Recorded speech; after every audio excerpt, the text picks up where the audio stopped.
போற போக்க பார்த்தா ரொம்ப வருஷத்துக்கு அப்புறம் சவுத் ஆப்பிரிக்கா ஐசிசி ட்ரோஃபிய திரும்ப சொந்தமாக்கிடுவாங்க போலயே. இப்படி சொல்ற மாதிரி தான் WTCல சவுத் ஆப்பிரிக்காவோட கை தாங்க ஓங்கியிருக்கு. இன்னைக்கு நம்ம வீடியோவில் இந்த மேட்சை பற்றி தான் பார்க்க போகிறோம். நேற்று ஆஸ்திரேலியா நாள் முடிவில் 144 ரன் எடுத்திருந்தாங்க. 8 விக்கெட் போயிருந்துச்சு. இதை பார்த்தவொடனே நம்ம என்ன எதிர்பார்த்தோம் அப்படின்னா, சவுத் ஆப்பிரிக்கா இன்னைக்கு நல்ல பவுலிங் பர்ஃபார்மன்ஸ் கொடுத்து சட்டு புட்டுன்னு 2 விக்கெட் எடுத்து வேகமாக ஆஸ்திரேலியாவை ஆல் அவுட் ஆக்குவாங்க அப்படின்னு தாங்க எதிர்பார்த்தோம்.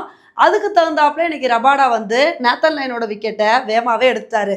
அதுக்கப்புறம் இன்னும் ஒரு விக்கெட் தானே, வேகமாக சவுத் ஆப்பிரிக்கா விக்கெட் எடுத்துருவாங்கன்னு பார்த்தா, அப்போதாங்க சவுத் ஆப்பிரிக்காவுக்கு எமனா மிச்சல் ஸ்டார்க்கும் ஹெசல்வுட்டும் ஒரு சூப்பரான பார்ட்னர்ஷிப் போட ஆரம்பிச்சிட்டாங்க. எங்களோட பார்ட்னர்ஷிப்பை உங்களால் அவ்வளோ ஈஸியாக உடைக்க முடியுமா அப்படின்னு 2 பேருமே ஒரு நல்ல ஒரு இன்னிங்ஸ் கொடுத்தாங்க.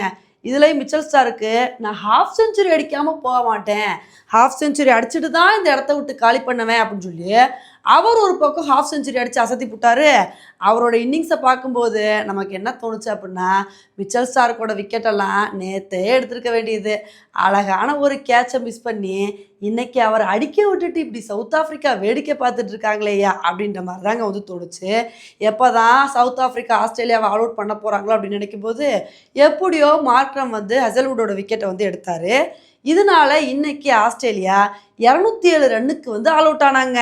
இதனால சவுத் ஆப்பிரிக்காவுக்கு என்ன சுச்சுவேஷன் இருந்துச்சு அப்படின்னா, 282 ரன் எடுத்தாதான் வின்னு அப்படின்ற சுச்சுவேஷன் இருந்துச்சுங்க.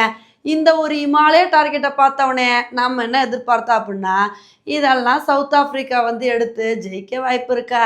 வாய்ப்பில்லை ராஜா, வாய்ப்பே இல்லை. ஏன்னா அவங்க ஃபர்ஸ்ட் இன்னிங்ஸில் வெறும் 138 ரன்னுக்கே ஆல் அவுட் ஆயிட்டாங்க.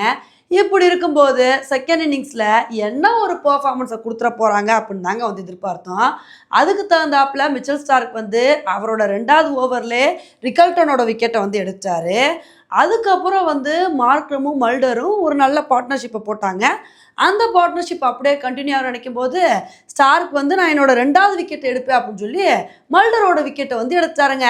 2 விக்கெட் போனவனே நம்ம என்ன எதிர்பார்த்தோம் அப்படின்னா, அவ்வளோதான் 2 விக்கெட் போயிடுச்சு, இனிமேல் சவுத் ஆப்பிரிக்காவுக்கு சீட்டுக்கட்டு மாதிரி விக்கெட் போக போகுது, வேகமாகவே ஆல் அவுட் ஆக போகிறாங்க அப்படின்னு தாங்க எதிர்பார்த்தோம்.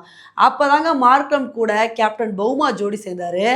அவ்வளோ ஈஸியாக நாங்கள் விக்கெட் எடுக்க விட்டுருவோமா, நாங்கள் எப்படி பேட்டிங் பண்ணுறோன்னு மட்டும் பாருங்கன்னு சொல்லி 2 பேருமே ஒரு சூப்பரான பார்ட்னர்ஷிப் போட்டாங்க.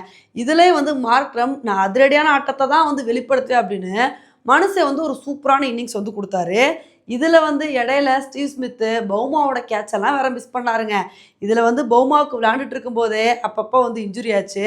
மனுஷன் நான் நொண்டி கூட விளையாண்டு என்னோட டீமை கரை சேர்ப்பேன், நான் எப்படியாவது கடைசி வரைக்கும் நின்று விளையாடுவேன் அப்படின்னு சொல்லி பவுமாவும் ஒரு சூப்பரான இன்னிங்ஸ் கொடுத்தாரு. இன்னொரு பக்கம் மார்க்ரம் நான் இன்னைக்கே செஞ்சுரி அடித்து பட்டையை கிளப்பேன்னு சொல்லி அவர் ஒரு பக்கம் செஞ்சுரி அடித்து பட்டையை கிளப்பிட்டாருங்க. இவங்க 2 பேரோட அதிரடினால இன்னைக்கு சவுத் ஆப்பிரிக்கா நாள் முடிவில் 213 ரன் எடுத்தாங்க. 2 விக்கெட் மட்டும்தான் போயிருச்சு. இப்போ டெக்னிக்கலாக இந்த மேட்ச்சில் சவுத் ஆப்பிரிக்கா தாங்க வின் பண்ண வாய்ப்பு இருக்குது.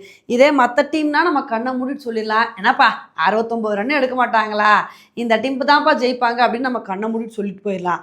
ஆனால் சவுத் ஆப்பிரிக்கா பல தடவை ஜெயிக்க வேண்டிய மேட்ச்சில் கடைசி நேரத்தில் சொதப்பி எத்தனையோ தடவை தோற்று போயிருக்காங்க.